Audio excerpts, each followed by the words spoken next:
Shalom, selamat pagi saudara-saudara yang Tuhan kasihi. Pada pagi hari ini, kita akan belajar firman Tuhan.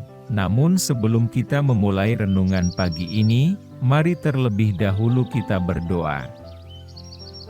Bapa yang baik, Bapa pengasih di dalam kerajaan sorga, pada pagi ini kami rindu mendengarkan firman-Mu. Biarlah kiranya firman ini bisa menjadi berkat untuk kami yang mendengarkan. Berkati kami dalam aktivitas kami hari ini, kiranya Tuhan Yesus beserta dengan kami. Berkati kami dalam setiap pergumulan kami, agar kami bisa melewatinya dengan tuntunan Roh Kudus. Inilah yang menjadi doa dan permohonan kami, karena kami berdoa hanya di dalam nama Tuhan Yesus Kristus. Amin. Saudaraku, sebelum kita mendengarkan firman Tuhan pada pagi hari ini, pastikan saudara subscribe channel ini terlebih dahulu, dan bila saudara memiliki permohonan doa, saudara bisa mengisi di kolom komentar yang sudah tersedia. Saudaraku, ayat renungan kita pada pagi ini, tertulis dalam 1 Yohanes 2 ayat 15. Demikian firman Tuhan. Janganlah kamu mengasihi dunia dan segala sesuatu yang ada di dalam dunia. Jikalau ada orang yang mengasihi dunia, tidak ada kasih Bapa di dalam dia. Saudaraku, dalam hidup ini, sebagai orang percaya, kita dipanggil untuk hidup dalam kebenaran dan menolak dosa dengan tegas.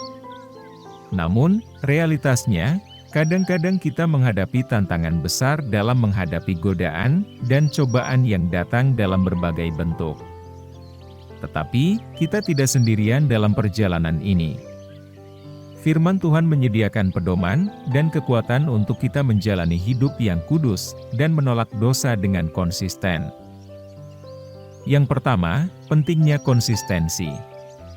Menolak dosa tidak hanya menjadi pilihan satu kali atau sesekali, tetapi merupakan panggilan untuk hidup dalam konsistensi dengan nilai-nilai Tuhan. Rasul Paulus mengingatkan kita, dalam Roma 12 ayat 2 untuk jangan menjadi serupa dengan dunia ini, tetapi berubahlah oleh pembaharuan budimu. Konsistensi dalam menolak dosa menunjukkan komitmen yang kuat, dan keyakinan yang mendalam bahwa kita ingin hidup seturut dengan kehendak Allah. Yang kedua, perjuangan melawan dosa. Menolak dosa bukanlah perjalanan yang mudah.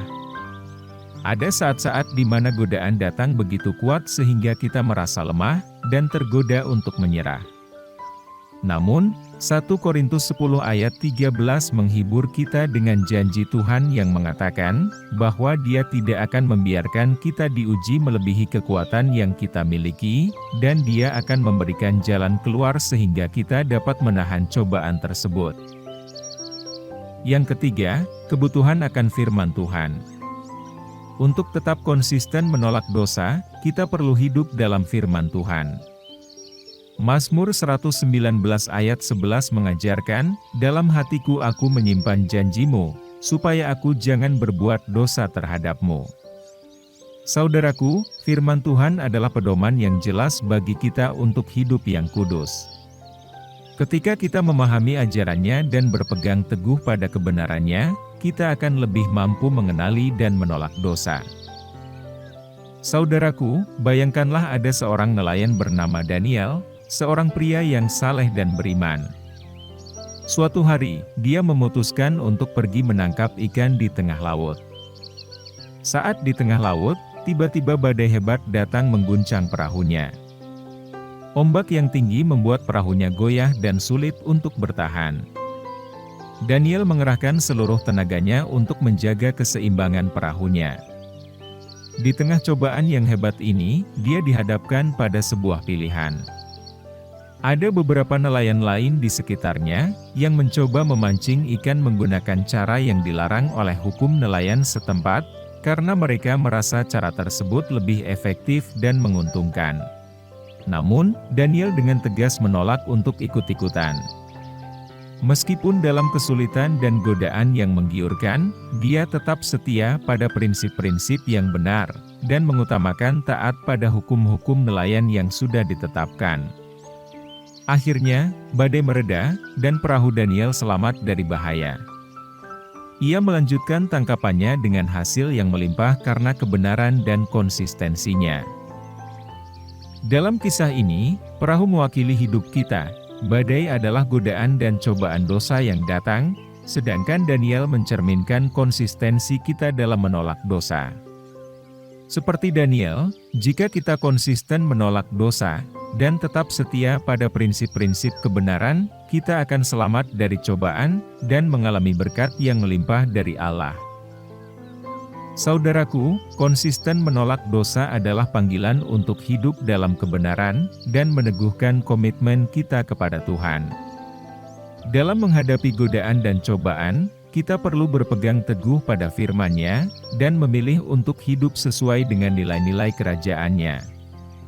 Seperti Daniel di tengah badai, kita akan mengalami berkat dan kemenangan saat kita tetap setia pada panggilan kita untuk menolak dosa, dan hidup dalam ketaatan kepada Tuhan. Konsisten menolak dosa adalah panggilan yang mendalam bagi setiap orang percaya. Hal ini bukan sekadar pilihan sesaat, melainkan suatu komitmen untuk hidup dalam kebenaran, dan mengikuti jalan yang telah ditetapkan oleh Tuhan. Meskipun godaan dan cobaan mungkin datang, kita tidak sendirian dalam perjuangan ini. Firman Tuhan menjadi panduan kita, dan Roh Kudus memberikan kekuatan dan bimbingan agar kita dapat berpegang teguh pada nilai-nilainya. Menolak dosa bukan berarti kita sempurna, tetapi merupakan bentuk ketaatan dan kedisiplinan dalam hidup kudus. Setiap kali kita berusaha menolak dosa, kita menyatakan kasih dan ketulusan kita kepada Tuhan. Kita menunjukkan rasa syukur atas kasih-Nya yang tak terhingga dengan hidup yang seturut dengan kehendak-Nya. Ketika kita konsisten menolak dosa, kita akan mengalami pembaruan dan pertumbuhan rohani yang luar biasa. Hubungan kita dengan Tuhan akan semakin mendalam, dan kita akan melihat perubahan positif dalam karakter dan perilaku kita. Saudaraku, marilah kita tetap setia dalam perjalanan ini. Kita mungkin menghadapi tantangan dan kesulitan, namun kita yakin bahwa Tuhan adalah Sang Penguat dan Penghibur dalam setiap langkah hidup kita. Jika kita jatuh, bangkitlah dengan pertolongan-Nya, karena rahmat-Nya selalu baru setiap pagi.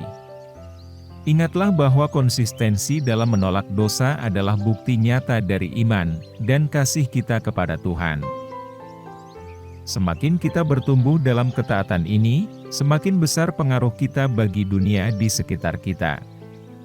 Marilah hidup sebagai terang dan garam bagi dunia ini, memancarkan kasih dan kebenaran Kristus kepada setiap orang yang kita temui. Jadilah saksi hidup yang kokoh dan konsisten, sehingga orang-orang dapat melihat perbedaan yang Tuhan kerjakan dalam hidup kita. Dengan demikian, kita dapat memuliakan nama-Nya, dan menyatakan kasih-Nya kepada dunia yang membutuhkan. Konsisten menolak dosa bukan hanya tentang hidup kita sendiri, tetapi juga tentang menjadi saluran berkat bagi banyak orang. Saudaraku, marilah kita bertekad untuk terus maju, menolak dosa dan hidup seturut dengan kehendak-Nya. Dengan kesetiaan dan ketaatan kita akan mengalami kehidupan yang lebih bermakna, dan mendalam bersama dengan Tuhan yang senantiasa setia. Amin.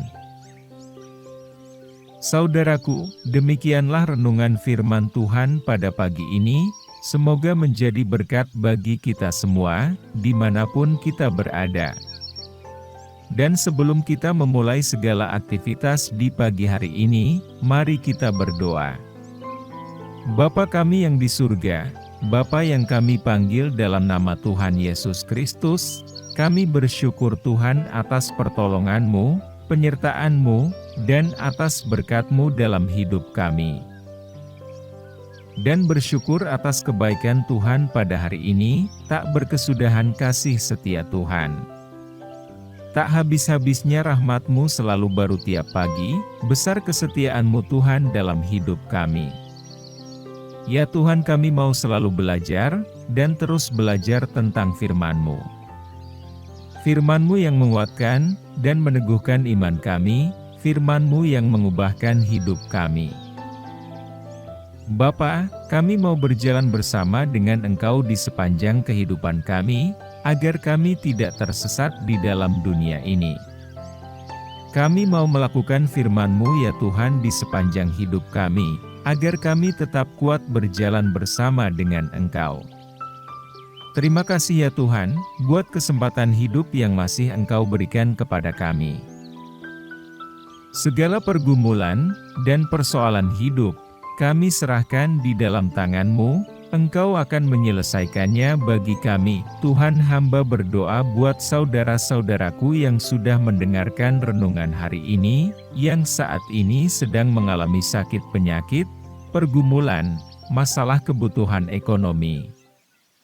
Kiranya Engkau jamah, sembuhkan dan pulihkan berkati perekonomian mereka, serta berikan jalan keluar di setiap pergumulan masalah yang mereka sedang hadapi. Dan ajarlah kami ya Tuhan, untuk selalu berharap dan percaya sepenuhnya kepada Tuhan Yesus. Kiranya Engkau terus memberkati kehidupan kami, keluarga kami, sanak saudara kami, bangsa dan negara kami, pemerintah-pemerintah kami. Biarlah semuanya dalam perlindungan-Mu ya Tuhan, dan jadilah sesuai kehendak-Mu yang terbaik dalam kehidupan kami. Tuhan, inilah yang menjadi doa kami, ampuni kami dari segala dosa-dosa kami, agar kami layak menerima berkat-Mu, dalam nama Tuhan Yesus kami berdoa. Amin.